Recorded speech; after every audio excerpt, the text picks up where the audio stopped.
एक घमंडी राजा अपने खेतों को हरा भरा करने के लिए पहाड़ों से बहने वाली पवित्र नदी पर विशाल पत्थरों का बांध बनवा देता है। नदी का बहाव रुकते ही नीचे का पूरा जंगल सूखने लगता है।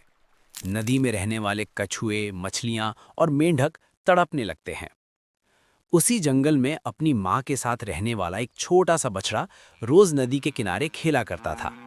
आज जब वो वहां पहुंचता है तो पानी की जगह सूखी रेत और मरी हुई मछलियां देखकर उसका हृदय कांप उठता है। बछड़ा डरते डरते अपनी माँ के पास जाता है, लेकिन माँ असहाय होती है। तभी बछड़ा अकेले ही जंगल के भीतर निकल पड़ता है। कांटों, चट्टानों और अंधेरी घाटियों को पार करते हुए वो एक पुराने बरगद के पेड़ तक पहुंचता है, जहां जमीन में आधा धंसा हुआ शिवलिंग चमक रहा होता है। बछड़ा शिवलिंग के पास बैठ जाता है। उसकी आंखों से आंसू बहने लगते हैं और वो मासूम स्वर में ओम नमः शिवाय जपने लगता है। उसकी निष्कलंक भक्ति से धरती कांप उठती है। अगले ही क्षण आकाश में डमरू की गूंज होती है और स्वयं महादेव प्रकट होते हैं।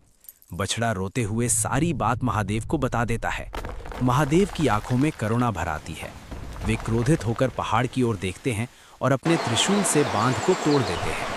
क्षण भर में नदी फिर से उफनती हुई बहने लगती है। सूखा जंगल फिर से हरा हो जाता है। मरी हुई मछलियां जीवित होकर कूदने लगती हैं।